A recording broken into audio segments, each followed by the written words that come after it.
Good afternoon, and I'm going to try this a third time. I don't know what it is, but every time I record, it is just a nightmare. I don't know why.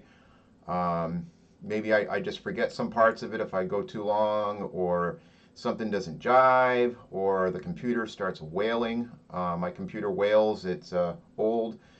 It works great, but when it starts working hard, it just starts humming and wailing, and it's really annoying because I can't. You end up hearing that in the background, and then sometimes it will just freeze. So probably time for a new computer. But anyways, I tried this twice before. I got shut down. Once the cursor stops moving, then I'm screwed because I can't advance. So in any case, it is the 7th of September 2025. And fall is starting to move in. The heat of the summer is now fading. We finally got some rain, which is good because we were massive drought conditions. We haven't really had any rain for July and August. One massive downpour, that was about it. So, we were running, our lakes are going down, wells are going dry, forest fire dangers running, up there. So the rain was well received. What we're looking at here, this is part 3. There will be a part 4 because it's too much to do all the volcanoes, especially with the detail I want to go into. Some of the characteristics, the abnormalities, the normalities, the inconsistencies, the consistencies, whatever. Each volcano in the Hawaiian Islands is unique in itself. They all have a sort of a personality to them, I guess you could say. And they're all in different stages of evolution. The volcano's purpose is to build an island, fight the water, but the water eventually wins, and then it goes underwater, and then eventually gets sucked down off the coast of Alaska and Kamchatka. Anyway, so this is the main Hawaiian Islands part. This will be part 3. There will be part 4, as I just said. This is Pololu Valley of the Kohala volcano on the Big Island. I have hiked down into this many times. I think this is even my picture. I can't remember. Yeah, I think any of the pictures that it's more or less look like were taken by an amateur is probably me. But anyways, this is a classic volcano that's got a wet side and a dry side.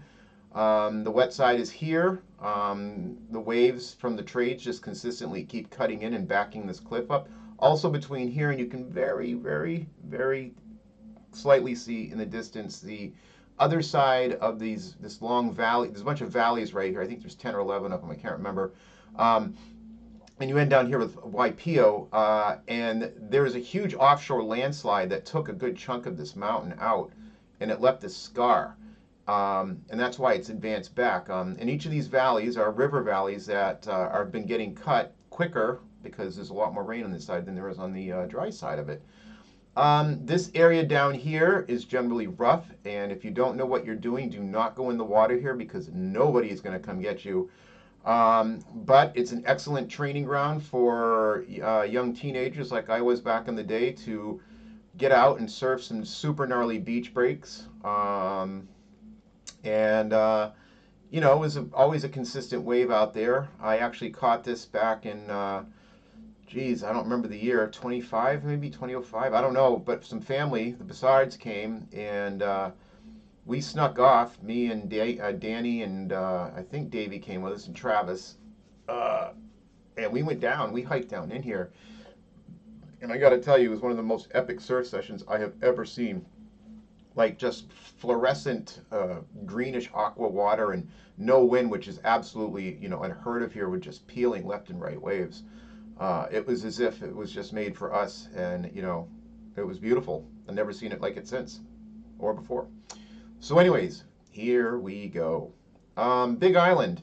You've got 7 volcanoes that we know of that are contributing to the mass of the Big Island. There are 5 above sea level, 2 below.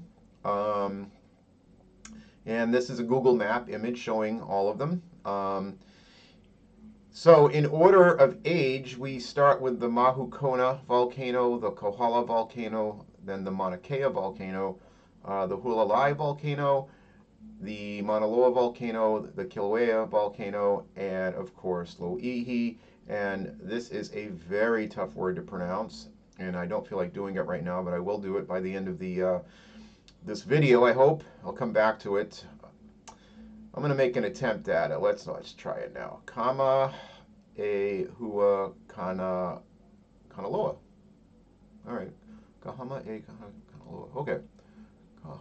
Kama e hua kana loa. Kama e kana loa. Oh, that's very pretty.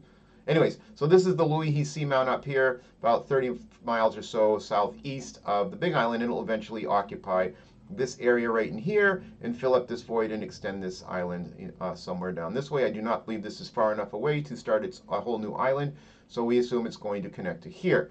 The Mauna Kea volcano here was discovered, I don't know if it was, I think we did know about it when I was in college there back in the 90s, early 90s, but you know, it definitely, by the time I was done, we knew about it. I think the caldera is somewhere in here.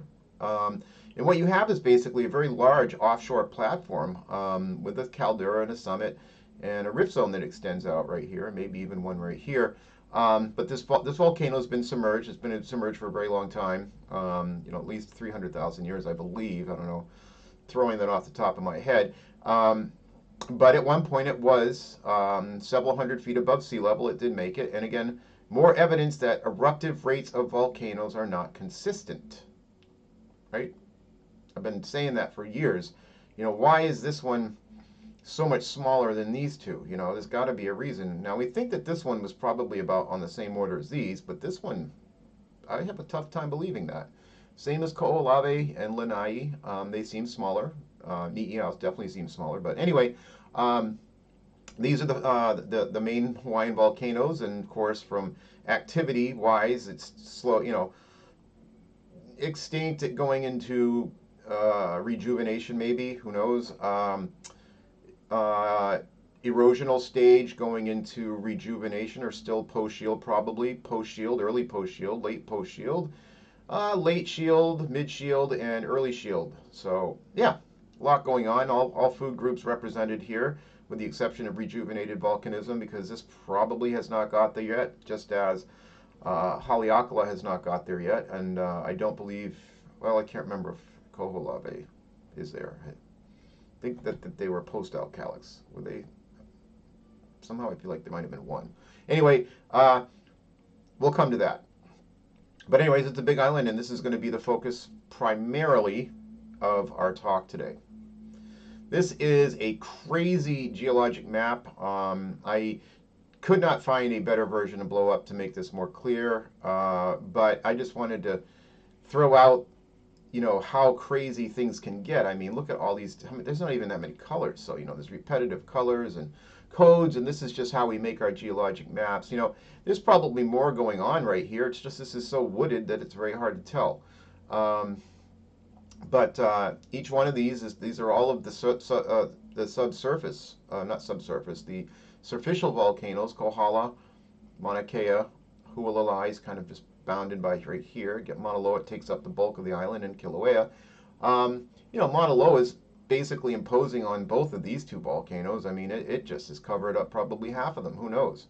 This probably went way out here somewhere, and this rift zone went down here, but Mauna Loa has just decided to bear them. If you notice, the actual distances of these is remarkably consistent. Like, they're equidistant almost all the way around, you know, from each other, you know, in order. They just all seem to be, you know, there's got to be a reason for that, and probably has something to do with the conduits and how they form. You know, when this one was in its day, it probably had a, you know, sort of a barrier outside here, and so it makes sense that there might have been a harder layer here, and so you needed to go just a little further for this one to start, and so this became the boundary here somewhere. But then again, we think that this rift zone extends all the way out here, so, you know, was this truly the summit? You know, seems like it was now, but who knows? But anyways, these, you know, you can bring this one out another 5,000 feet or so, and you know, it takes up a whole lot more area. Mauna Loa is kind of at its peak. This is about as big as a shield volcano gets in Hawaii. This one I don't believe ever achieved the size of these two, but who knows? It doesn't appear to have. And if it has, it's been buried. So, anyways, crazy map. Only somebody like me would enjoy this. So, we'll move on. A much more fun map, something we can actually obtain some information from. So these are basically, we'll just kind of say that they're recent eruptions, with the exception of these two volcanoes because they do not have recent eruptions. But for just my own entertainment, and I always wanted maps like this when I was learning all this stuff. I'm like, well, where did the older ones erupt? So I do my best to put on the last theoretical or somewhat known eruptions, or even my best guess. These are not absolute, but most evidence suggests that these are these are two later flows. But in any case, so Kilauea has just been going crazy. It's erupted all over the place, so there's nothing new and exciting there. The latest caldera eruption's just been going crazy here as of 2025. We had things get buried down here. So, I really thought it was crazy to think that this thing could resurface itself in less than 2,000 years. Well, I believe it now. In just the last 100, it's done 20%, 30% maybe. So it's an active volcano. Get your fault system here. Probably something similar here. I never even thought about that, but these could be similar ideas. You get a lack of support, and you get a fault system, and you get hills that are kind of abandoned and left behind from from an older time when this was at the surface. Mauna Loa lavas, again, cover a good portion of it. Very active tholite flows. This one was a real problem, and believe me, Hilo's got their work cut for them, because if you get a really good one, this is a terrible place to put a city. You should have put it here. Hilo will get wiped out eventually. That is a guarantee. Whether it happens in our lifetime, hard to say, but without this port, you're going to have a real problem on this side of the island, because right in here is where most of the shipping comes in, and it is just right. That's going to be the first place to fill up. You're not going to be bringing goods in down here. You're certainly not bringing them goods in down here. This coastline right here is just brutal, with the exception of Laupohoihoi, but the roads aren't good. Your next point of entry for bringing goods in is going to be right here, up here in Kawaihae, which essentially supplies probably most of the west side, but that's a hell of a drive now. So in any case, Hilo's time's limited. Hualalai, this is, by the way, a Mauna Loa flow. This is Hualalai. This is the 1801 flow. Another one here. There's actually one about 1,200 years ago that we're going to discuss a little bit later. It's here. Then we move to Mauna Kea. And by the way, Hualalai is in its early post-shield stage. Mauna Kea is in its post-shield stage. The dome has now been, pockmarked and steeper by more viscous flows. The flat area, the plains, are now subsided, at least on this side. They used to go out around here, but they are now gone, being eaten away by wave action from the consistent power of the trade winds. The west side gets very little wave action, so it's much smoother, much drier, so it extends out a bit more. But eventually Mauna Loa is just going to cover all this up. And this mountain will continue to sink as this one does too. Whether how they sink together, that's going to be an interesting study somebody needs to do, is how they sink in relation, and do they warp, do they bend? But for all intents and purposes, we can safely assume that here, and generally somewhere in here, this is going to be your last flow. About 30. We think it's between 36 to 3,800. Maybe 4,000 years ago. Numbers like 4,600 have been thrown a while, but now I've heard as low as 3,600. So about we'll just say greater than 3,500 years ago, there was volcanic activity. And when I go here, I always see the freshest. These look like much fresher lavas than anything around over here. Some of the cinder cones are darker, but that can be due for a variety of reasons. When they were glaciated, darker cinder cones would be indicative of younger. So there's one right here that's very dark. So maybe right in here. This is probably a good guess. The Kohala volcano. This is the valley I was just showing a picture of. This is Waipio. This is where the huge slice came out of. And this volcano, and we think extended out here, it had a much longer rift zone, has since been buried by Mauna Kea. The boundary is pretty obvious here. You know, Mauna Kea lavas overlap Kohala. By the way, they are interfingered with Hualalai here, and they are slightly interfingered here. But definitely Mauna Kea overlaps Kohala, at least up in the upper parts of the flow units. And then there is a fairly large cinder cone here that looks fresher than the others, at least in my opinion. So probably right around here was the last known eruption about 120,000 years ago. Does that make this island, does that make this post-shield stage over? Maybe. Maybe. We think that these periods can go on as long as, close to 1,000,000 years. So, we got time. But my guess is there's going to be more post-shield before it goes to rejuvenation. So Haleakala hasn't even seemed to get there yet, and that's one volcano, or two volcanoes upstream. Loihi. All right, so the first one that we're going to go over is Loihi. I kind of coded these a little bit. These are two post-shield stages. This is early post-shield. These are main shields, and then of course this is early shield. Just trans over from pre-shield. So former Loihi right here, as we call it now, Kama Ehua Kana Loa, Kama Ehua Kana Loa. Yes, beautiful name. Takes a while to get, but excellent, beautiful name. And it's right here. This is the new rift. It sort of has a rift. If you notice, these volcanoes have a tendency to have rifts that go, northwest, southeast, or southeast, or northeast, southwest. That seems to be the two favorable, at least for the younger volcanoes. And this one is going, lining up with a Hualalai or Kohala trend. It will be northwest, southeast.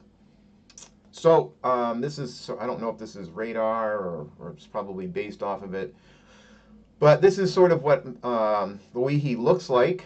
It's right here. It's this little white dot here. This little blob that's lighter here. Here's the Big Island, Maui, so forth.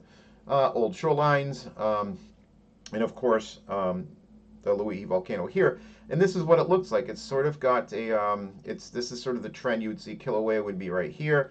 It goes to the southeast. This is a nice linear, pretty much straightforward rift zone coming off the summit, which is here. We think there's numerous pit craters and maybe even a caldera up here, squashing the belief that calderas only form at one point of stage in the Hawaiian volcanism. We now know they form in many parts, possibly, so, or at least two. So, because this is definitely much different than this stage, which is much different than this stage, and all three of these seem to have calderas. So, calderas may be present more often than we think. So, it's approximately 3,000 feet below sea level. At that rate, we think that, what did we say? I think 50,000 years is the idea that it breaches. So we think if you were here in 50,000 years, you're going to start to see some activity. Right now, no matter what it doesn't really do anything to the surface due to the pressure of the water. But once it starts getting close, I think, things will happen. You're going to see, phreatic explosions, maybe tsunami from caldera collapses, offshore, underwater, cliff fall. I mean, who knows what goes on under there a lot. This is just going to continue to build. And eventually it'll get to the surface and it blow out and it will battle the ocean for a while. And eventually it will win. And you'll get a hard surface and then the volcano will begin to build up its subaerial shield. So a thing on the ages here. I always take ages of Hawaiian volcanism with a grain of salt. Not that I don't believe them. I, of course, believe them. But the age is much bigger than you think. Most of our ages are taken from somewhat surface flows or flows that we can get our hands on. Yes, there have been numerous deep cores done in the islands, and those give us much more accurate ages. But let's just go and think about this volcano here. I mean, it's 3,000 feet still below the surface, and we think that some of the lavas we have taken are, we know I think they're at least 100,000 years, but you got to figure how long did it take to even begin to build. And also remember that eruption rates are not very quick. When they begin, they start off slow and then they slowly build up. So to me, you need to add in an X factor of before to even get to the area that you would begin to sample flows. So I add comfortably a 200,000 year addition to my ages that we regard these volcanoes are. So granted, most of the stuff and definitely some surface stuff is under the 100,000 years, but I'm going to add another 100, another 200 to that because I think it's taken at least that to get to before it breaks the surface. I think takes about 200,000 years to get there. That's just me. I don't have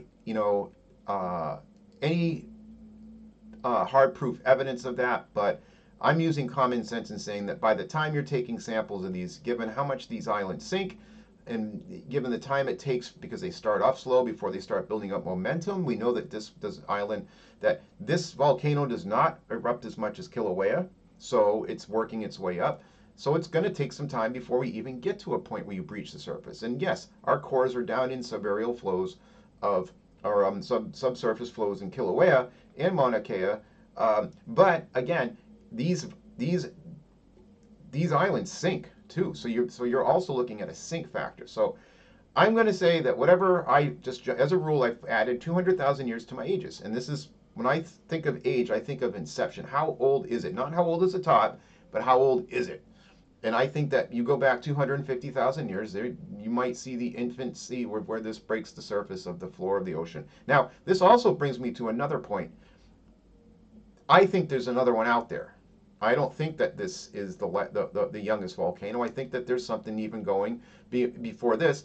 And as far as I know, I've never seen any evidence for it. I don't even hear people talking about it, except for hush hush whispering. It's all cloak and dagger. But I think that there's got to be. It can't just all of a sudden, boom, there it is. So it's maybe something is slowing. Maybe there's a bulge. Maybe there's something that erupts very infrequently on the order of thousands of years.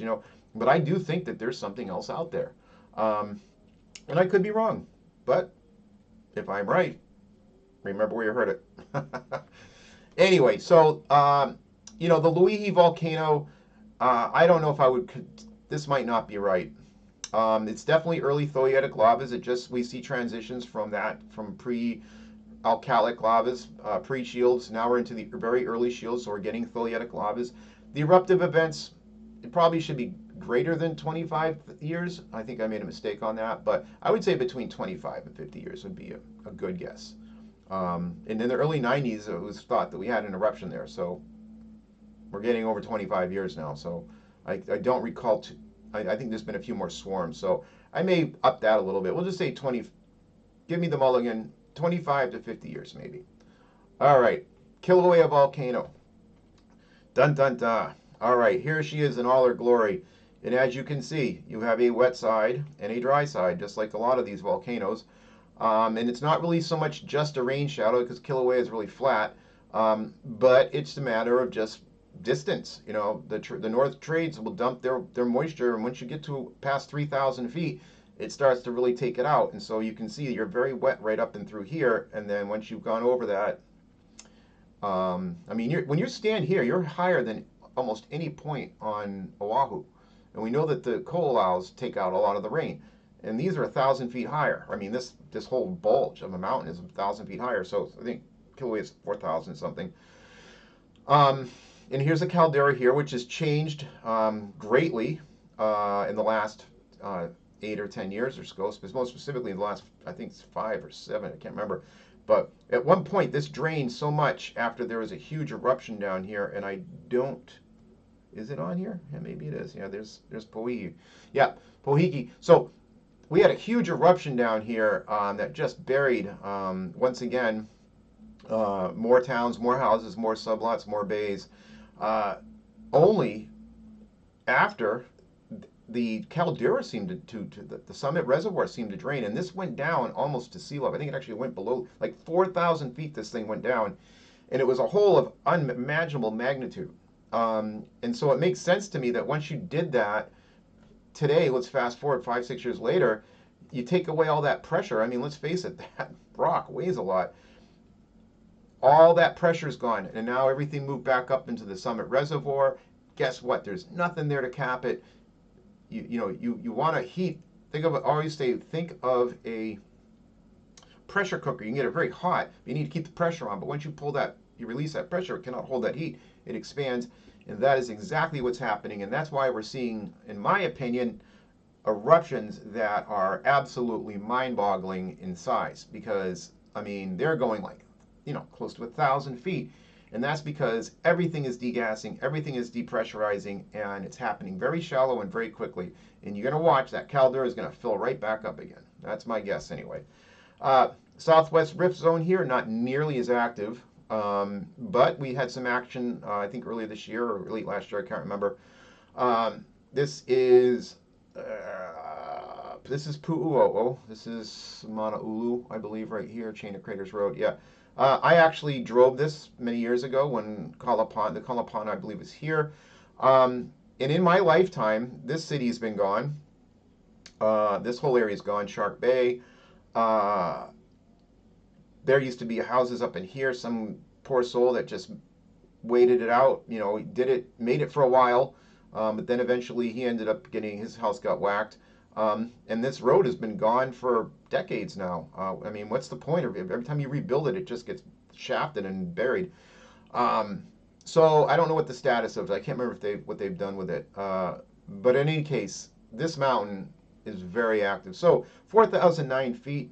We say that most of the lavas are under 150,000 years. That we've collected, but we've seen some deeper ones down near 3. So again, I've added two to it. So I think that 550,000 years, it's possible that when that's the infancy of when this mountain began to build. Right now, it's it's above sea level by about 150,000 years ago, and that makes sense because some of the oldest lavas we see that are subaerial about that, around 100,000, 120. So 150 is not a bad guess.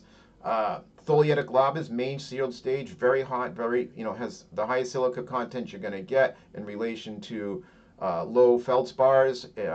So basically the conduit is not being contaminated. You're getting absolutely just beautiful tholeiitic lavas, and our eruptive events are less than 10 years for sure. It has not stopped since 1983. Kilauea volcano flow map. This is giving you an idea of well, actually this is, do we have anything past 2023? Okay, so yeah, this is the Pu'uo'o event. This is the I don't remember what the name of it was, but this is the one that took away Pohiki and Shark Bay and the Queen's Bath, I believe it was. All sorts of beautiful stuff down here. Great tide pools, all buried, 100 feet of lava. I saw this flow here happen. I went down and saw this one. I saw this one happen live and in person before people even really knew much about it. There was no rangers or anything. We walked right out and watched it come out of the side of a mountain. It was crazy. I also took a group of people that did not know any better, and we hiked up into here many years ago with my one of my ex-girlfriends at the time and a bunch of our friends we had together. We had a bunch of groups of friends in college, and we went up and we witnessed firsthand what methane bombs do. But we scaled it, and we went there and we saw things that very few people will ever see. So that was a beautiful time. I also spent some time down on the beach watching the lava flow when it finally went from here and made it to the beach, and we were melting quarters in it and stuff like that. So, any case, this is the flow map. Obviously, there hasn't been a lot of action over here. This is kind of where it's safe to live right now. But eventually this will start to fill in this gap. This is going to get higher than this, and this is going to be the down area. So, and Mauna Loa is also going to contribute that. So. Here's the caldera up here. This area right here is a side area of tragedy. Every once in a while, like nothing supports this coastline, and once in a while it just drops. And it did one day with some Cub Scouts and some families were camping there, and they didn't make it. I mean, the block dropped, the water came in, and that was it. And it sent a tsunami along this coast. And telling you, in the world of Hawaii, this coastline is the most dangerous. You have these large chunks of it just go. You think this goes out like a lava flow, real gradual underneath. It does not. It goes out and it drops. And anything that's being held up by this stuff is a mixture of glass and very loosely layered, broken up chunks of lava. Usually, when lava flows go into water, they eke out, and then they make a lot of gas, or glass rather. The pillow lavas will stay, but there's a lot of cracks and fractures in them because of the alteration of water and stuff like that. So this is by no stretch a very stable platform. And the way that the volcanoes do get a nice stable platform is repeated collapses. So yes, you heard that right. This will not build out by lava flows, but after they fall and tumble, that's when you get the platform that builds out. All right. So this is an alkali silica diagram, and we won't have much geochemistry in this lecture, but this is just telling me, and of course, which I'm telling you, where we are in Kilauea's evolution. So when you're in the hottest part of the volcano's life, you tend to be right down here in the basalt, and in particular the tholeiitic basalt. In other words, it's not contaminated. Think of this as contamination as you go up. So as long as you're way down here, your throat of your plume is just basically wide open, and there's not a bunch of ocean crust getting assimilated or anything like that. No salt, none of that stuff. So when you're plotting right here, you're in the thick of it. This is when you're building at a massively quick rate, and it's also one of the higher areas of silica. You're also tapping that deep silica core or reservoir. Now, when you start coming over this way, you're being contaminated with other parts of the crust. So when you start cooling down, or in Kilauea's case, as you begin to warm up. So when Kilauea first started, we had lavas that were contaminated with oceanic crust, and it turns out these deeper submarine lavas were contaminated, and we call those alkalic. But these are pre-alkalic. They're not like the alkalic that you get after the main shield stage. These are before the shield stage, and Loihi just went through this. And so these deeper, older Kilauea lavas have a tendency to be alkalic, but then watch what happens. As you start getting closer up, they become more tholeiitic rich because the plume starts really get going, and it starts having to repeatedly melt through crust, and eventually the plume stays open. And as that happens, these migrate this way. So deeper deep submarine alkalic lavas from early Kilauea days right over here. It migrates, it goes into less alkalic, which is right here, and then it becomes tholeiitic right here. And then in the main shield stage, right we are, you have the highest silica content and basically very low silica, which means you're right in the main shield. And see, Kilauea surface flows and Mauna Loa both plot right here in the main shield stage. But you can see the progression as the volcano became older and became more tholeiitic rich. Now, what will happen is eventually these are going to start moving back out this way as the island moves over the plume and the plume core gets cut off. You'll start to become colder, and as you do, you're going to start migrating back over this way, and we'll see it in some of the older volcanoes. This is the Kilauea caldera. I did not take this picture. I wish I could give credit to whoever did, but I did not write it down. I apologize. If you're watching, thank you. It's a beautiful picture, and you can email me and yell at me. Mauna Loa in the background, Kilauea and its fiery cauldron of lavas that's in the caldera. You've got the steps of the caldera. This goes up and down, and pieces of it fall in. It's just basically a big giant hole, almost like a reverse plunger. It goes up and down, and then as it does, that's basically, you're degassing, you're replenishing, you're emptying the reservoir. All sorts of things are going on, but that's the main reservoir, and there's one just like it up here, but there's no surface. You're not seeing anything molten. Up there is basically solidified. Gassy and steamy, but not to the extent that this is. This is a 2025 eruption here. I mean, you can just tell by looking at the size of this compared to the size of this. This looks substantially bigger, so this may even be an earlier, I don't know. But in any case, this is the most recent eruption with just an absolutely enormous caldera now, and it's getting filled in by these fountaining lavas. Now, I'm pretty sure, judging by if these are, I'm thinking that we're looking south looking northeast. Southeast would be this way. Looking northeast is maybe Mauna Loa. These are little huts right here, maybe. I'm not sure. They look like buildings. That doesn't seem right. They'd be pretty big. I'm just trying to find a scale, but I believe that this is in the order of 600 to 800 feet high. So, and here it is, just gushing, and it's layer after layer. It's going to fill in this caldera. And even inside here, things are going up and down and breaking apart, and there's all sorts of molten stuff in here. So a lot of action going on in here, a lot of reactions, a lot of mixing, a lot of melting and remelting, and you're getting fresh batches here, and then you've got layering, you've got compaction. Let's fast forward 5 million years, and erosion cuts this thing in two. You're going to see a beautiful texture.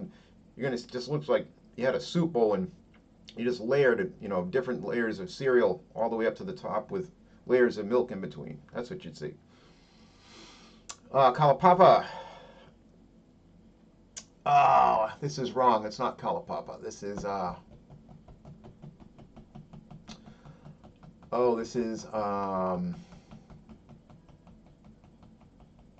it Kalapani? Kalapani. Hold on. Oh, I'm so glad I caught that. You can get crucified for things like that. Ugh. Get the wrong people reading that, they're not going to be happy. Anyway, it's Kalapana, and I've been there before. It is a amazing place, or was. It had this one area called drain pipes, but that was just one of the surf breaks in this bay that Kalapana occupied. It was this bay on an otherwise very hostile coastline that had 3 or 4 really wonderful waves in it, had a little surfing community, and nice little village. Great place to just, if you want to escape from the world, it was a great place to be. And then it was all taken away back in the 90s, and it is no more. But let's just do a shout out to Kalapana, former fishing village on the southeast coast of Kilauea. All right, Mauna Loa volcano. Mauna Loa is known as the largest landmass on Earth, and it is without a doubt the largest volcano on Earth. From head to tail, it is in the order of 36,000 feet high. Yes, it is bigger than Mauna Loa, and it is about 100 or 200 feet, I forget, between 100 and 200 feet shorter than Mauna Kea, but I'm sure that in the next few thousand years that title will be taken, as Mauna Loa will probably produce something that might just become, it will eventually become the tallest mountain in Hawaii for sure. Mauna Loa is gigantic, as you can see here. Here is the caldera. Here are the rift zones that go out. It probably goes out under here. I'm sure it goes out under here on this side. I think it does. It bends around. Mauna Loa has become so big that it is actually flooding the valleys between Mauna Kea and Hualalai. It is covered probably at least half of Hualalai. Hualalai probably was much bigger this way. May even affected the growth of it. Hualalai might kind of bend around like this. We don't know. It is burying part of Kilauea. However, Kilauea is interfingered with it. Also, Hualalai is interfingered with Mauna Loa. And Kilauea and Mauna Loa, Mauna Kea and Mauna Loa are somewhat, although Mauna Loa has more of a tendency to bury the upper flows of Mauna Kea. Mauna Loa becomes much more active later on than Mauna Kea, as Mauna Kea is now in the post-shield stage. Mauna Loa is in the shield stage, but it's in a later shield stage. Even here, we can see the magmas are slightly more evolved. They have a tendency to be slightly higher in potassium and sodium, and they tend to be slightly not quite as silica-rich as these. So it is evolving, and it's probably somewhere in its later shield stage, and eventually going to go to post-shield stage, of course. We can't guarantee that. There are some volcanoes that don't show evidence of it, but most likely. So 13,000, its stage is late main shield stage. Its height is 13,740. Its age is about, well, 850,000 is not a bad guess.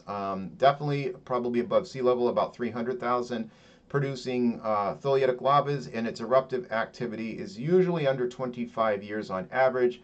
We had just seemed to have gone into a period where its average was longer than usual, and then it erupted. I think it was last year, so it's back on track.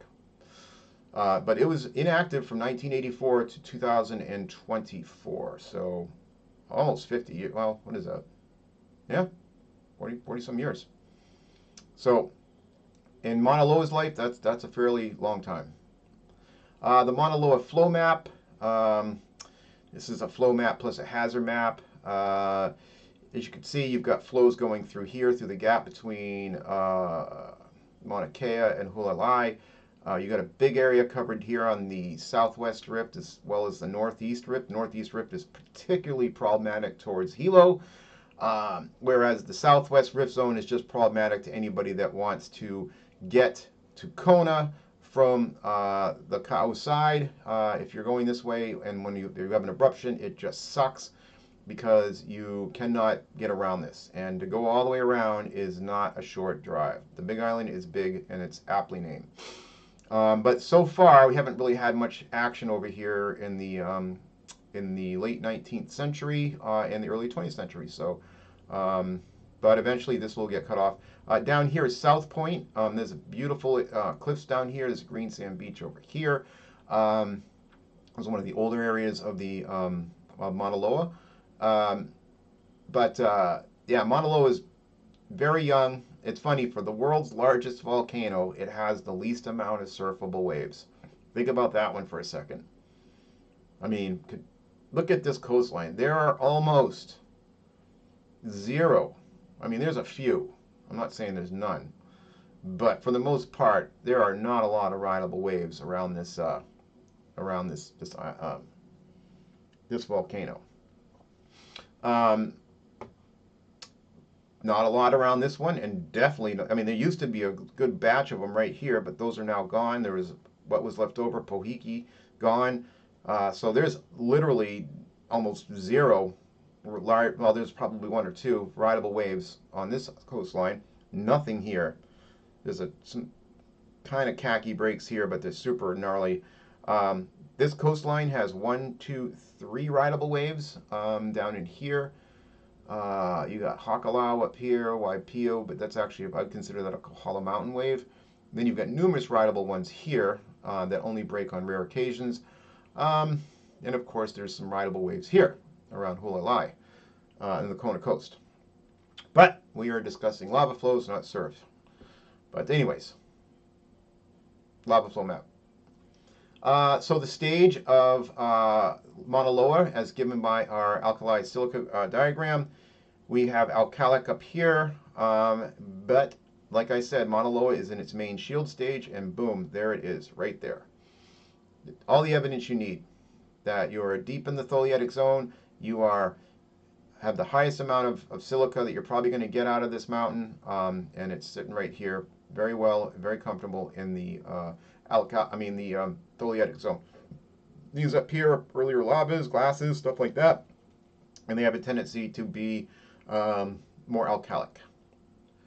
This is Mauna Loa volcano in all her glory from a very old and pixelated shot that I did not notice until I opened this up.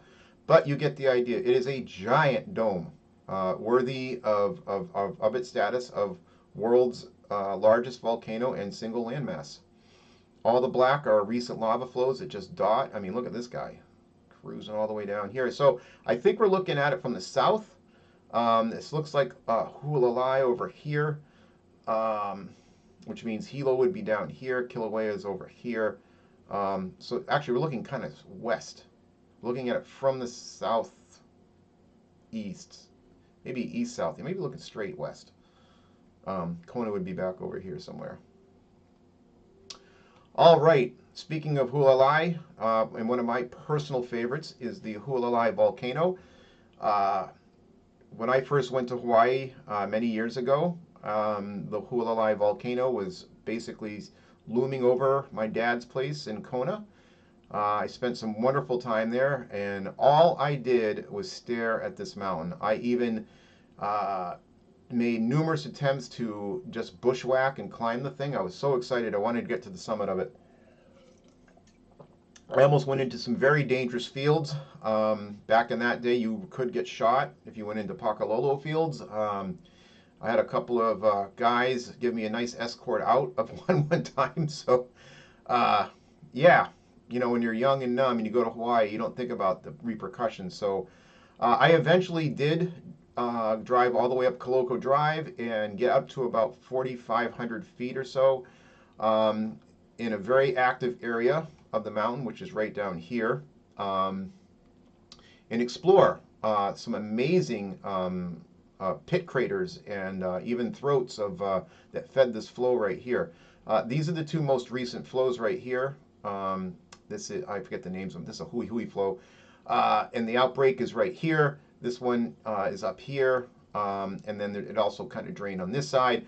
This is also this is about a 1,200 year old flow right here. Whether or not I think this is different, I don't think this spilled over there. But you can see all these flows right here. You have a huge one right here.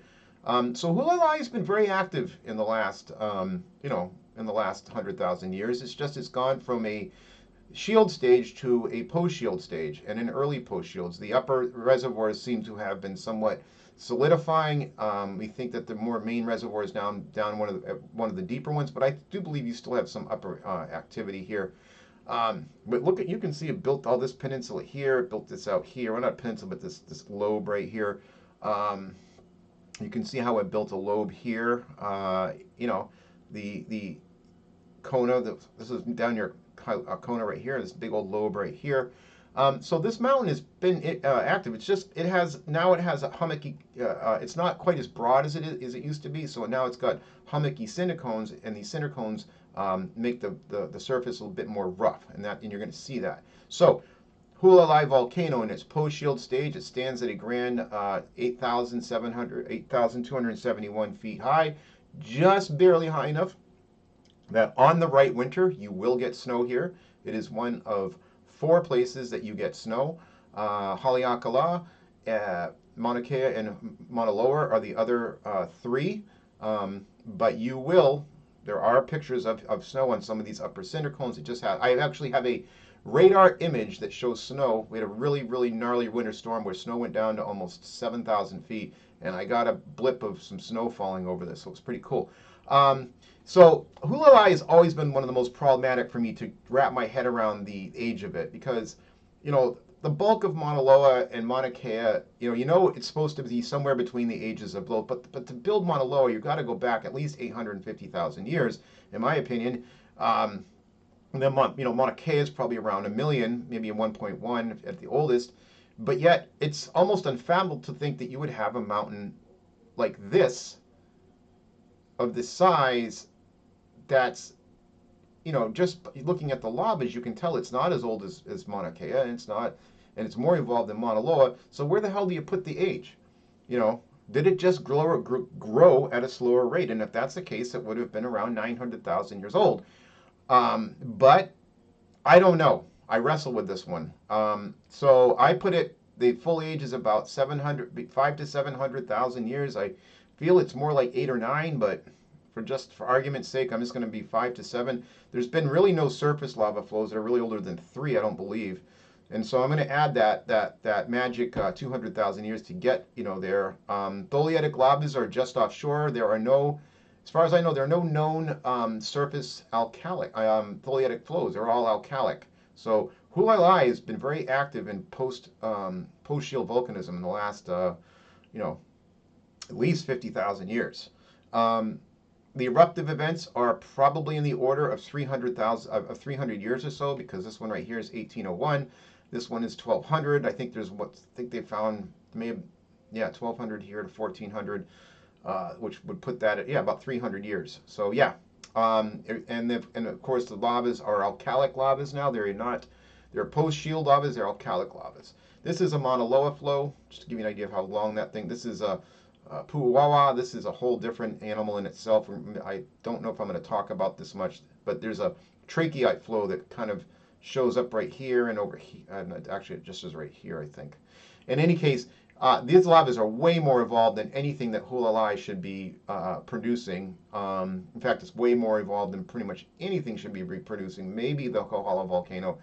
There's ideas that maybe it's an offshoot. It seems awfully far away. So it could be just a separate magma chamber that differentiated. We don't know. This is the Hualalai geologic map. Youngest flows right here in the brown. You can see that they did come over the front a little bit, or rather the west side. This is, you got some big flows back here. Then you have older flows here and older flows here. And of course, as I was saying, you have these QWs right here and these QBs and H's. I think that those what they are. These, I believe, are tracheite flows. In fact, I know that one is. And I think that's in the order of 100,000 years when this popped.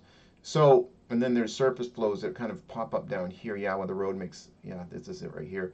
It's a very, very odd type of lava. Very evolved, very silicic. And very, you just don't even find it in Hawaii. So, you know, it's a very, very rare instances. So, for whatever reason, you've got something that happened. There might even be, like I said, a separate magma chamber over here.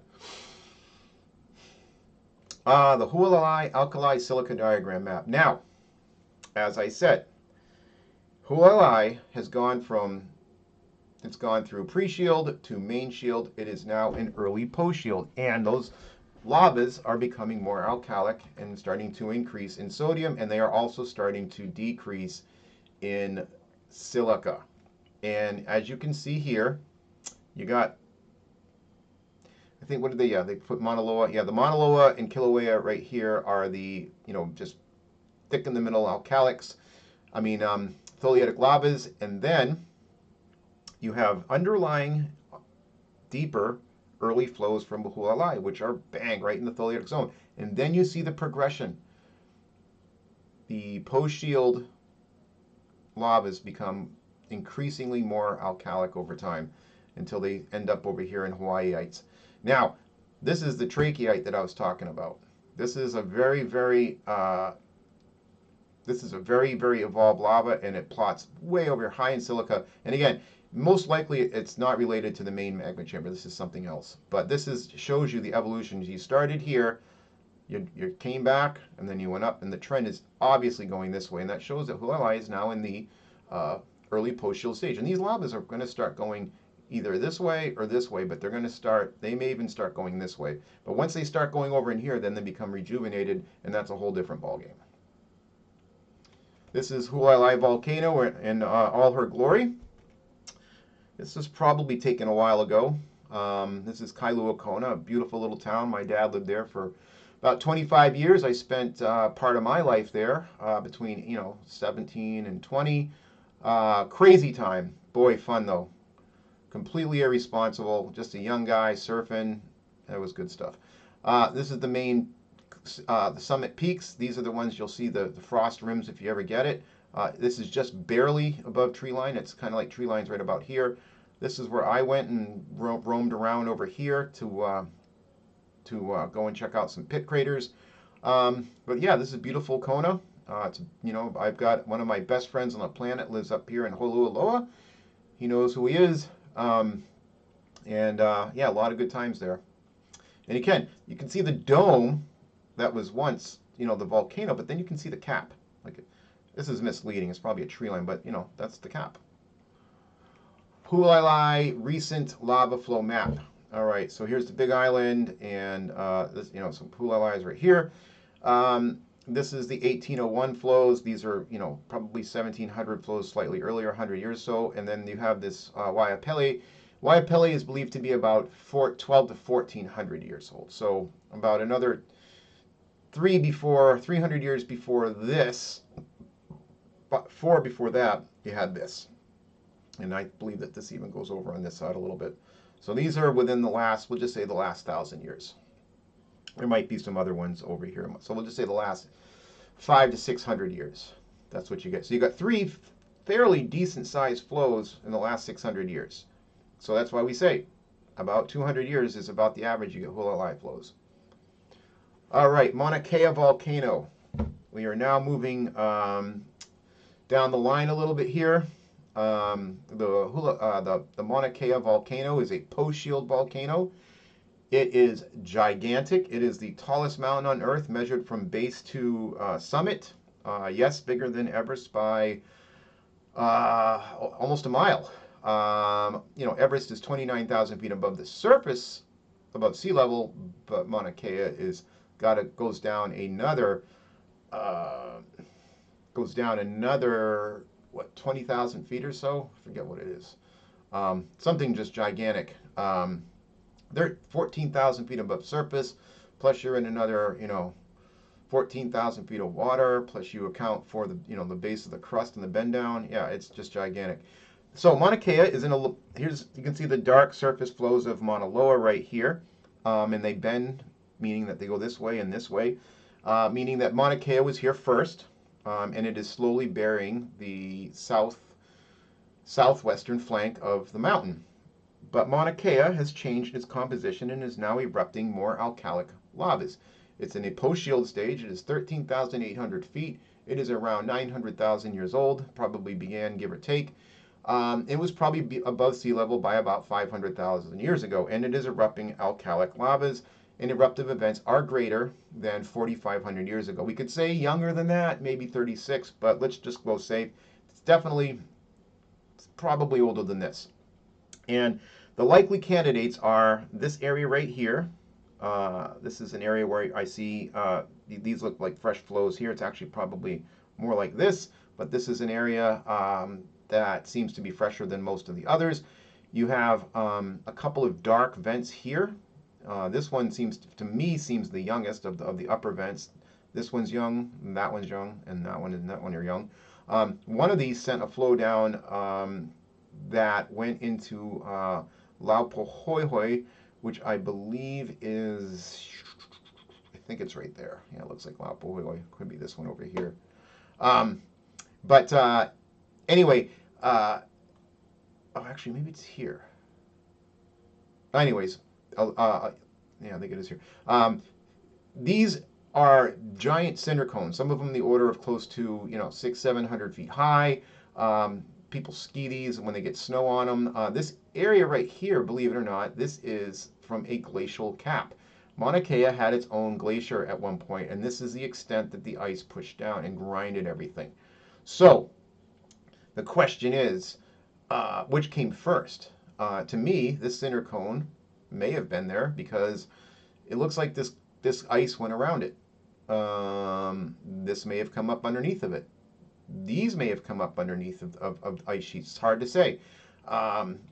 This one probably didn't. So it's hard to tell. I think there's even a further one that goes down to here. There's been numerous glaciations on Mauna Kea, so it's a very interesting volcano for sure.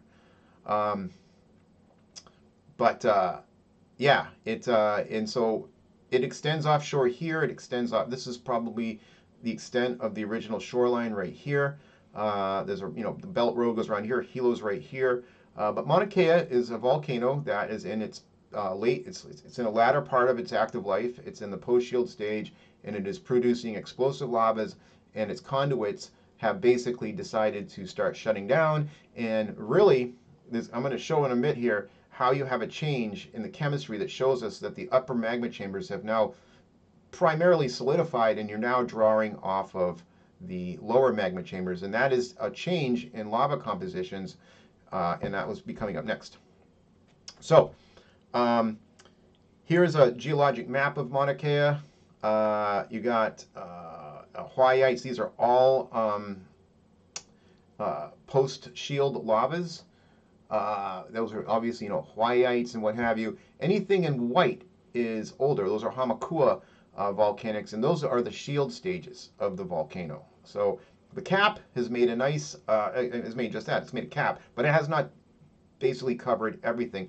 Yes, this is one of the flows, the later ones that made it down. So basically, the pink and the red are lavas that we associate with earlier post-shield stage, meaning upper chambers that were still mixing or fractionating or basically just giving their last gas. Once they began to solidify, you started drawing from deeper stuff, and that is measured by these gray areas right here.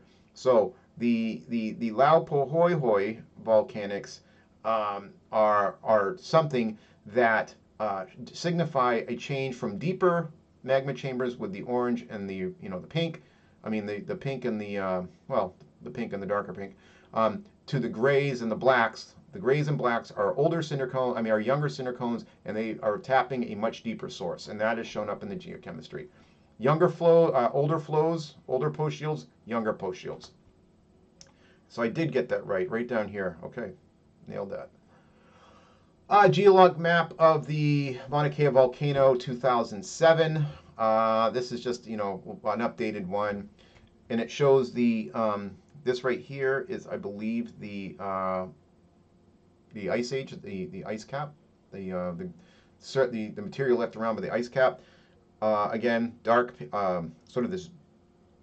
Oh, I don't know. I guess it's a purple pink. These are the deeper.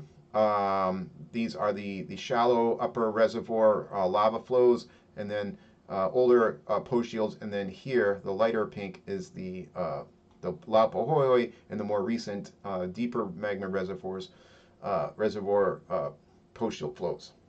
And these started about 65,000 years ago. I believe that these are somewhere, I don't know, 150,000 or so. But yeah, Mauna Kea volcano. And if you notice, there isn't really any activity over on this side yet of the younger, deeper stuff, which probably makes sense. I don't think you're going to find well, what's the reasoning for that? The really deep reservoirs would be sort of under the main shield stage, whereas the upper ones, they would still be, embedded in here somewhere. So I don't think you're seeing much of a difference. I just think that there's always a slight drag. And so as this gets pulled along, maybe there's just a slight drag of the conduit on this side. Hypothetical. All right, so now we are seeing, I'm going to back up what I just said, that this is from the drill cores of when they basically drilled down through Mauna Kea. They went through the entire shield, the upper part of Mauna Loa flows down into Mauna Kea flows, and tried to drill down and get down into the shield, the main shield stage of Mauna Kea, and they did. So, and that's shown by here. Here, in the deeper parts of the core, are the tholeiitic shield stage, and again, they are right here, right in the nice area of basalt and tholeiitic basalt with very little contamination. But as you go up into more later shields and then early post shields, you start getting and wandering over into the alkalic zone because you get more contaminated, and this is from these magmas right in here differentiating. These upper chambers began to differentiate and began to get contaminated and sit and soak up sodium and potassium and migrate over this way. Now, here's what's interesting. The Laupohoihoi series, they tap the base. And isn't it funny that down at the base, you have the older ones tend to be a little bit more mafic, but they have a tendency to drag over and become more silicic. And this is actually telling me that not only are they more contaminated, when they were younger they were less, but the younger you get, the more contaminated you get, and they're also differentiating, and you're getting and you're taking out more iron because they're cooling, and the silica rate is actually starting to go up a little bit. So this is the trend of post shield, and this is telling me that these two came from the same chamber, which is, this was magma mixing probably in a more shallow one.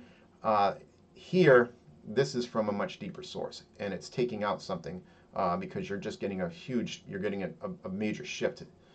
Not sure what it is, but for whatever reason, there's once you stop using the upper level magmas and you start drawing from the lower, you're definitely getting more contamination. They're older, which means they're sitting longer, and they definitely have they have more alkalis in them. And that is a great example of shield lavas going this way and then going this way. So shield lavas migrate over here to post shield, and then post shield starts migrating back this way. That's what that volcano is doing. And you can still see that here. Yep, Tholiite's down here, and you have the evolution. Yeah, that's pretty cool. This is something I did not understand years, even as little as 2 years ago. It took a long time to understand geochemistry. But it tells so much. All right, now we're starting to get into areas where we can plot the ages of the volcanics. The earlier Kilauea, Mauna Loa, and Hualalai, you just can't do that because they're just not old enough. But, well, you can, but I couldn't find any diagrams that are nice and juicy like these. However, these diagrams lay it all out. So, age, basically what this is saying is that you have your age in millions here, and then you have the number of, samples. So basically the older the sample and the earlier the samples, which is the Hamakua volcanics, because the Laupohoihoi are the youngest. If you wanted to start from today, you would go back. If you want to start from the early in the volcano's life, you go right. So here's our ages of Hamakua shields. These are Hamakuas, and they are basically shield volcanics. And what you're seeing here is you have shields basically going all the way up to about 100,000 years ago, maybe a little bit less. Okay, you're not seeing any chemistry here. You're just seeing that these are shields, and then this is post, and then this is going into post shield. You cannot tell the difference here except for the fact that there's a gap, and the gap is basically saying there's a change in source. At least that's the way I'm reading it. So Hamakua, you go from you go from, this is the main shield to post shield, and then you have a gap when some of the reservoirs probably shut off for the Hamakua and post shield stage, and then you have deep source or enough crystal fractionation where you start firing up these, and these are probably coming from deeper sources. So that's how I look at this. So when did the last 100,000 years ago? Well, we know that the last eruption of the Laupohoihoi series was about 4,000. But they started at about 65, and that's about right, because that's probably about 65,000 years. And then prior to that, you have Hamakua that go all the way back to at least 400,000. But again, I am adding another 200,000 years. We'll just say, so I think we're about right. 450, what did I say, 9? So probably in the beginning, it's probably somewhere up in here when this volcano started kicking off. This is the Mauna Kea volcano as taken from Mauna Loa, so we're looking straight north. You have the dome right here. You can kind of see the shield, but then you have all these little, as my friend used to call them, zits. You can see that there's way more activity on this side. This side looks like it got shut off. Could have been from during the glacial episodes of volcanism underneath.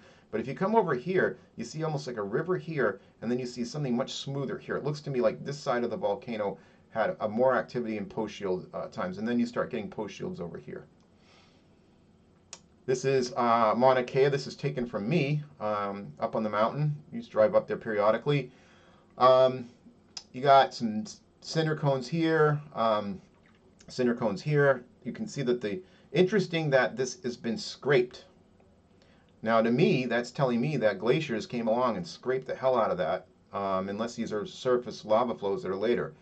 But it looks like I don't know, I would expect it to have been grinded a little more, but hard to say. I'm not really sure how volcanism, or how the glacier, I would think it would grind it, and then, well, this could have been grinded. It's light. It looks like it's been interacted with water. These have a tendency, sometimes you're wondering if they came up underwater, meaning they came up under the ice sheets. I don't know how you would tell. There's a way to tell. Like maybe these two came up under the ice, whereas these ones did not. I don't know the colors. I think there's a reason. It would make sense if it came up underwater, you would have rusted. So you might have reddish tints to and they might be very uniform, meaning you didn't get much explosion going out. So I'm not 100% on that, but this is what the upper part of Mauna Kea. Scarce of vegetation, lots of staining, lots of gravels and stuff, and then you have cinder cones everywhere. Ah, yes, the Mauna Kea volcano. All right, so the Mauna Kea volcano is the seventh volcano. It lies offshore on the west side. It is it is not as big as Mauna Loa or Mauna Kea. It was fairly good size. For whatever reason, it didn't seem to get that high.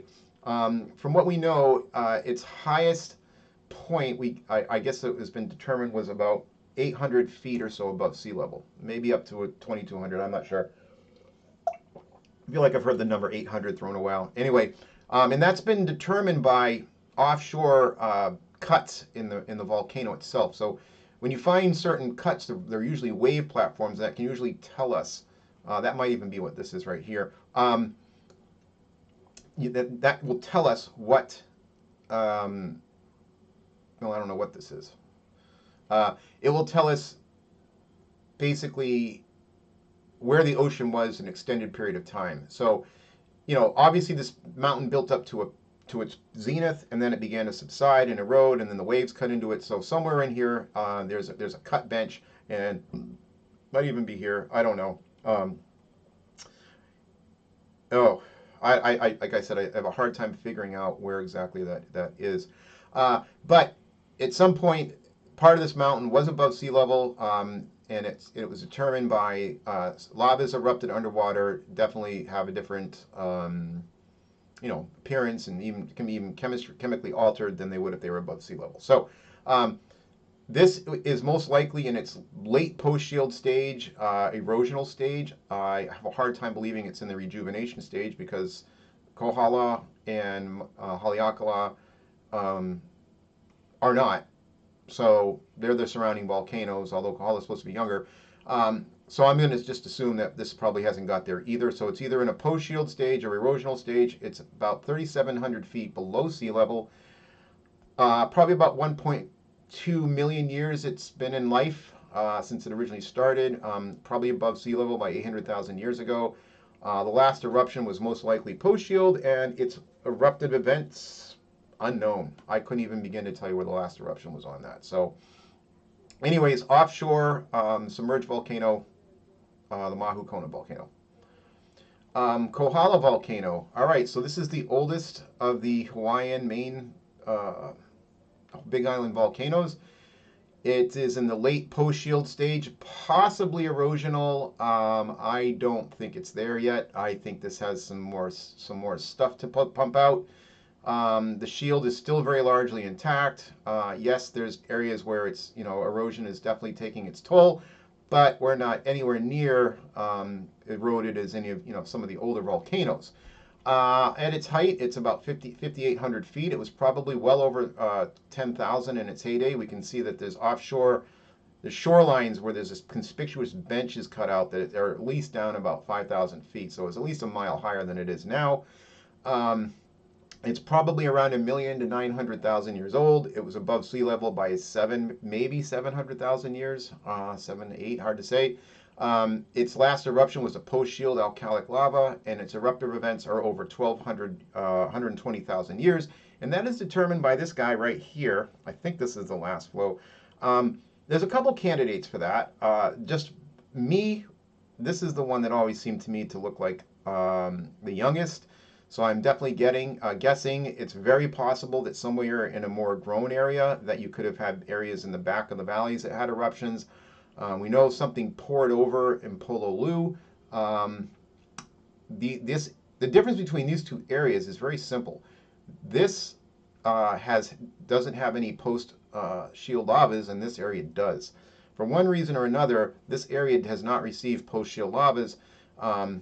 And this one has. So the armor right here has protected this and allowed it to stick out. Plus, at one point you had a huge, this whole scallop right here is from a landslide that just absolutely took off the front of this. So once that happened, you had an indent here, and the waves are, basically because this has been, lava has come out to help protect this. This one has been largely at the whims of the ocean. once you have a landslide like that, it was probably weakened somewhat, so the rocks just cut back quicker.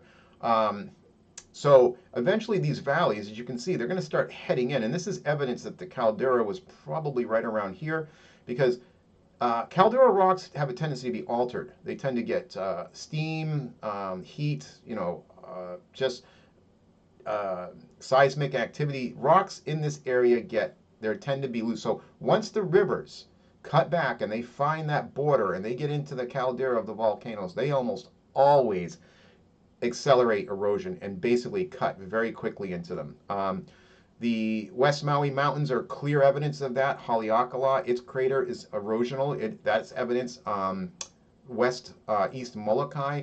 And let's not forget our greatest example, Kohala. That whole caldera has been excavated. So Kohala Mountain has a wet side and a dry side. The rain shadow is very clear. It's always fun to come around here and see how far the rain can make it. This is one of the driest areas in Hawaii. This is the line right here between Mauna Kea. It's very abrupt and very noticeable. I've walked into this valley. It's much bigger than you think it is. There's a road that kind of goes over right here, and this is one of the most beautiful drives you'll ever take. And again, this is where I think the last eruption was. It could have been other places. It could be somewhere down here. It could be obscured here. But to me, this is a likely candidate. And there's a few reasons. There's also, you can see this sort of conspicuous down here. It seems a little smoother, but that's just me speculating. That's my best guess. Kohala Volcano 2007 map. Really not. It's not a very exciting map because the colors, in my opinion, should have been done a little bit differently. But the post-shield lavas are all through here. This is all post-shield. And as you can see, they cover this area and then this area. They don't cover here and they don't cover here. But because this is dry, you're not getting a lot of erosion. And because this is wet, you're getting a lot of erosion. This an area here where Mauna Kea flow actually poured over into Pololu, into Waipio. But, all right, so QHWB, this is, well, I thought it was down here. That was that flow went, but it looks like it came here. This is the one I'm thinking might have been the younger flow. So that's my story. I'm sticking to it. All right. Hawaii volcano. I'm sorry. Kohala volcano.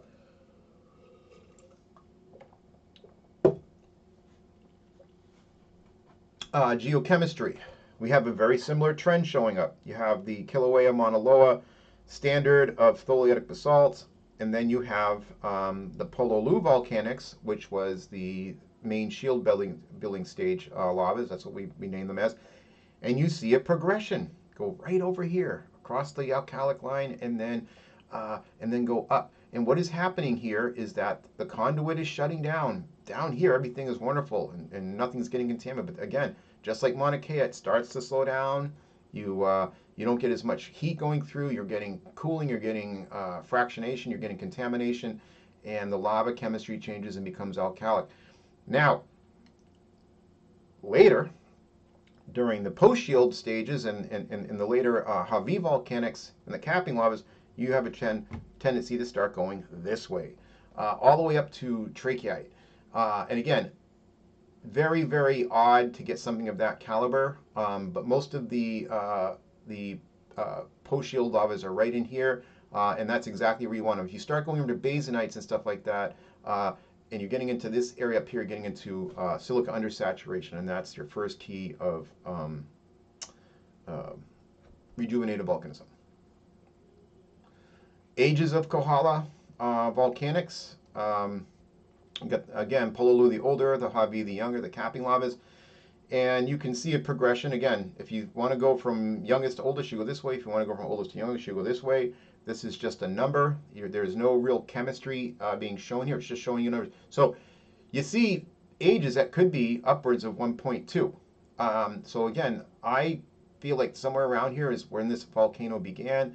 You have a very quick drop in age. You have your main shield stage probably right in here between 400,000 and 600,000 years ago. You have a gap in about 360, 350, 370, whatever, somewhere around there. You have the Hawi volcanics, and these are post shields. You do have some post shields or alkalics here, but these are your real post shields. Um, and then down here, it's tough to tell when the last eruptions were. I think, like I said, 120,000, something like that. But for some reason, people are not buying this age. They think it, although if it is true, it takes you down at about 60, about 120, yeah. So these are taken with skepticism. This is the Kohala volcano from the Mauna Kea volcano, showing, its dome. The caldera was once here. Then you've got a bunch of hummocky cinder cones that are on it. So again, indicating that it's in, the domes were very flat, fluid lavas. The cinder cones are very hummocky. They're more explosive, and this is just very typical of your of your shield stage. This is the dry side of the Kohala volcano. Probably from one of my many car rides around the island. I was very fortunate. This is where you can actually see the surface of a flow. One of the younger ones, I believe, but it's probably still in the order of a couple 100,000 years anyways. But I wanted to see if I could just get an idea of what one looked like without it being covered with all the ash. And a lot of these volcanoes, they break down and make a soil very quickly. And then others, as they get older, there's explosive when these things erupt, these cinder cones, they spread ash everywhere. So if you get it takes a fairly young flow to see the surface, because that means it hasn't broken down, or covered by ash by more recent events. So just by deduction, there's a few places you can see it. This is probably one of the younger flows. West side, that's the wet side, yes. Wet side of Kohala volcano. This is Pololu.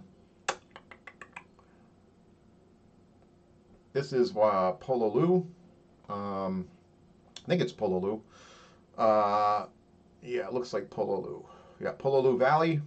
Just looking down into it, classic V-shaped valley that becomes filled in the bottom, meaning that the rivers sea level has been lower than this at some point, because you can't cut a river without the ocean being lower.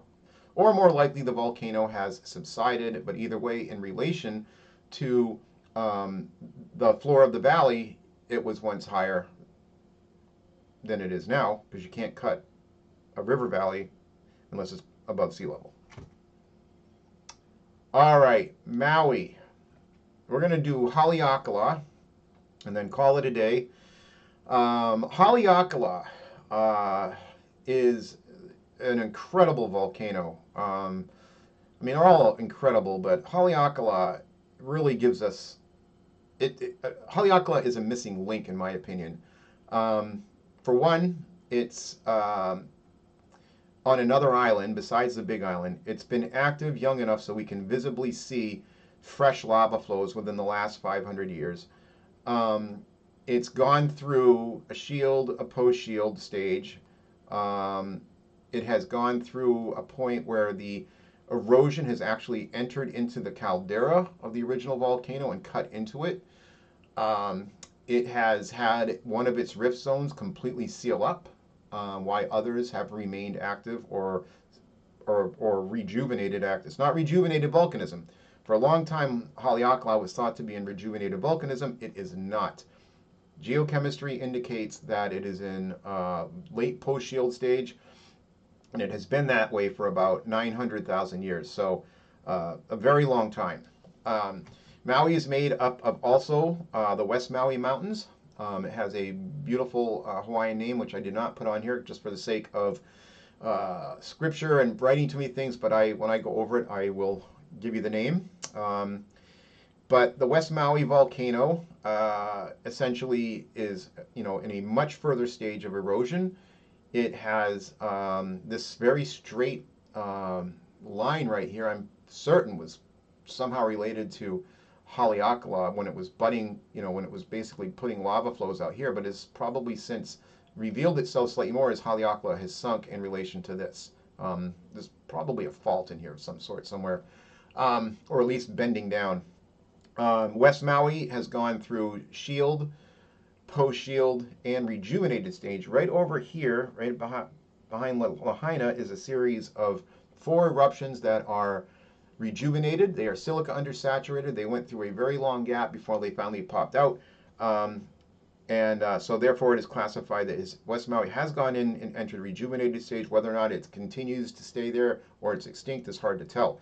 But there is a plethora of lavas that are produced by the West Maui volcano that are much more elaborate than most others. But that's for a different conversation. You can see one of them right here. This is, I believe, a bemorite flow or morgurite. I forget. It's kind of got a purplish tint to it. It's kind of has a lot of silica in it. It's very tough, and as you can see, it sort of juts out and creates its own little points that stick out through this. And this is found all over the northern side of it, as well as a few areas here. And it's what keeps these parts of the volcano from eroding that much. I mean, the amount of erosion in here is amazing, but on these sides where you have these very, very dense, thick lava flows, erosion does not seem to get a chance, or at least it hasn't yet. But anyway, so Haleakala had an east rift zone, a southwest rift zone, and a northwest rift zone. And what we think is this one, for all intents and purposes, has not reactivated or is somewhat sealed off, because the later stage eruptive episodes have a tendency to focus here and in the center of the caldera, and of course over here. There is one or two eruptions here and here, but this, for the most part, anything that was on here does not seem to be active anymore. So Haleakala makes up about 75% of Maui. It is about 1.5 to 1.8 million years old. If you want to take it from beginning to end, it has one of the longest rift zones extending out to the east of any volcano in Hawaii. It in its heyday probably was bigger than Mauna Kea. I would say 16,000 feet is not out of the question. And it has a very, very steep southeast coastline that, as I said, so what you can see is there hasn't been a lot of activity here, but this doming, I mean, this way this protrudes out, this is where all younger flows that have come out through, that erupted within the crater have come out. You can see them here, and you can see them down here too in a couple of other spots. You can see cinder cones here, and then you have three flows here that are Maui's most likely last eruptions in the last 600-700 years. This used to be a 1790 date. We put it back to the 1400s because for a variety of reasons it never really quite jived. So we had a flow here, and then probably within the last 1,000 years you had a flow here. All right.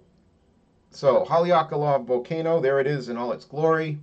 It is a 10,000 23-foot volcano. It does get snow periodically. It is in the late post-shield stage. It is about 1.6 to 1.8 million years old, probably from from head to tail. It was above sea level by about 1.2. Its last eruption produced post-shield alkalic lavas, and eruptive events are between 300 and 600 years apart. I would probably say that's closer to 600 to 1,000, but 300 to 600, I mean, that's not too outrageous. This is a beautiful map done by, is it Stearns and McDonald? Oh, where's the title of it? It's old, and it's a classic. And I want to say Stearns and McDonald, but I can't read the fine print. And if I'm wrong, I apologize, but I believe it was them. And you have to really think about this map. This was done by hand. I mean, guys, I believe they drew this out. And what I love is the interpretation of the volcanoes. You have a cross section that basically goes right through here. And the way they depict it is you have a nice hot reservoir underneath, keeping everything kind of molten in its heyday. This is what the West Maui volcano probably looked like, and takes into consideration the topographic reef. We now know that this probably is not quite the case. Yes, it's warmer, but it's a little bit different. But it really gives a nice idea of what you would think you would expect, especially since this is, I would say this map is easily, was it 1942? Jesus, it's almost 100 years old. But you get a look at, all the cinder cones. You can see beautifully the definition of the valley that was cut through that's cut right through the center of the mountain from both sides, and it's actually coming in from a bunch of sides. How it accelerated in here. You can see post-shield lavas that are out here and out here and out here and have come through and filled up the erosional crater. The original shield lava is out here. On Maui, you can see the purple over here. This is the West Maui Mountains. That was the last eruption, the rejuvenated. And then, of course, you can see, the lavas, the dense lavas that cover these areas that have kept it from eroding. Over here, you don't really quite get these in these rivers because remember, before Haleakala was here, the ocean just bashed up against this and cut into the shield very quickly. Also, West Maui has a very steep, unusually steep west side to it. Almost as if it really did create a fairly large, steep dome as compared to other islands. It's a very unique volcano. Anyways, just really love this map. Haleakala lava flow map in deep time. Well, deep is relative, I guess. I think of deep time, 2.5 billion or more. But this is just taking us back to 140,000 years or older. As I stated earlier, these are mostly post-shield lavas. Anything that's in this blue or whatever you want to call this greenish gray, these are older lavas that are essentially older than 140,000. They're still post-erosional, post-shield. You do not get into actual shield lavas until they're called hamakua, and they are very deep and not questionable if they're even exposed, because they would be over 900,000 years, as it's my understanding. We'll look at that in just a minute because I want to clarify that, but I think I have a chart that plots the ages. As you can see, a lot of activity in here. So these colors right here are going to be your most recent. You got here, here, a lot of it in here, and of course out here and along the rift zone. So for whatever reason, the Haleakala volcano still seems to be using its rift zones. Whether or not, I don't believe that the upper reservoirs are still active. In fact, I'm pretty sure they're not. Maybe there's a change. You'll be able to see it. But the fact that these rift zones are still so pronounced in these eruptions tells me that they're still active, which means they're very deep. I believe that the idea is that the reservoir for Haleakala magma is 20 to 30 miles. Not 100% on that. So geologic map of now this could be interpreted as a north rift eruption, but we'll take that with a grain of salt. All right, so here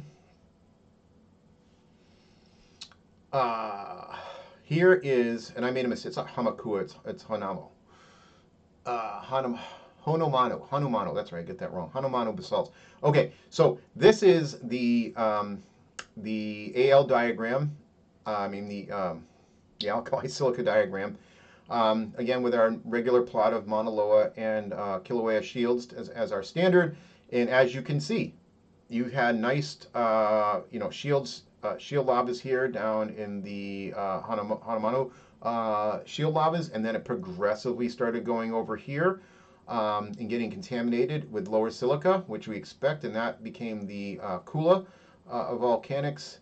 And then, of course, you have the Hana volcanics, which are right here, and these have a tendency to be slightly more contaminated. Or not, so they seem to have less silica in them, whereas the Kula have a tendency to be more contaminated and have less silica. So these are probably, Kula and Hana are probably two different areas, my guess. Which is I'm not sure. I want to say this is, I think Kula would be the next one stage. So this is from, this and this are related. The triangles are related. It means they're probably from the same magma sources. The Hana is probably from something else. So that might just be a deep source. And it seems like it is because you're getting down into less silica, and you're moving over into things that are becoming silica undersaturated, which would indicate a deep source. All right. Haleakala volcanics. So the Honomanu basalt, that's a hard word to say, Honomanu basalt is only a few samples, but they have a tendency to plot very far over. They tend to plot 0.8 to 1.2 million. So we add another, so that'd be 1.4. But these could be much bigger. So again, that's where I say my 1.6, I think, is 1.8 is probably a safe bet. So when this thing really started to kick off, then you have 900,000 years of post-shield eruptions through the Kula volcanics. And then you get into the Hana volcanics, which are the most recent within the last 180,000 years. Kula is probably related to shallow reservoirs, sealing up and fractionating. And of course, you can see a slowdown, or just, I don't know if it's a slowdown, but the samples, you get less and less. And then once you've solidified, or you're not really using much of the upper chambers anymore, maybe it's just a deep source down here, and this will eventually probably start to go to rejuvenated volcanism, in the next million years or so. So this is always a great way to remember. If you want to start youngest to oldest, it's right to left. If you want to go oldest to youngest, it's left to right. And again, these Honomanu basalts, this shield basalts right here, have a tendency to be rare and far and few between. We think they're buried. A beautiful picture. Again, I wish I could give the author credit for this, so if it's you, I'm sorry, but this is, Haleakala is known as the House of the Sun, and it's known it for a reason, because this is a beautiful sunrise capture. What I love, though, is how you can see, this just shows you how erosion works. All these pieces bust off, and they all roll, and they all end up going in the same direction. It just takes time. So you can, so you can see that this side has darker material, this side is lighter material, and then they kind of meet right here in the middle. So you know that this source came from here, and this source came from here, and they're all making their way down towards the ocean. Look at all these cinder cones. What it must have been like to see an eruption from the rim of Haleakala crater is just mind-boggling. And this crater is not a caldera in the sense of Hawaiian calderas. It's a crater that erosion punched through. Two rivers punched through, one from each side, and met in the middle and started carving this thing out. As I said, the calderas of Hawaiian volcanoes have a tendency to erode very quickly because they're altered through steam and tectonics and just basically chemistry. So it's no surprise to me that this started to really go nuts once it broke through the shield lavas on the sides, and probably helped induce volcanism because you're taking the weight off, and so you're depressurizing upper chambers if they're still active, and of course that's going to also take weight off as you go down. So very possible. This is the Haleakala recent lava flow map. We'll say in the last 1,500 years. You got some eruptions out here. You got eruptions in the summit, bunch of them actually. And they're running down the old river channels, almost like filling up the gaps. And of course, you have them over here on the southwest rift zone. And that's essentially it. Last 1,500 years, volcano is definitely not extinct. It's still active. And again, these are utilizing these are all rift zone eruptions, in my opinion. So these rift zones are still active. Whether or not they're completely sealed from bottom up, I don't know. But the source may be changing. And this is Bella. That's my dog.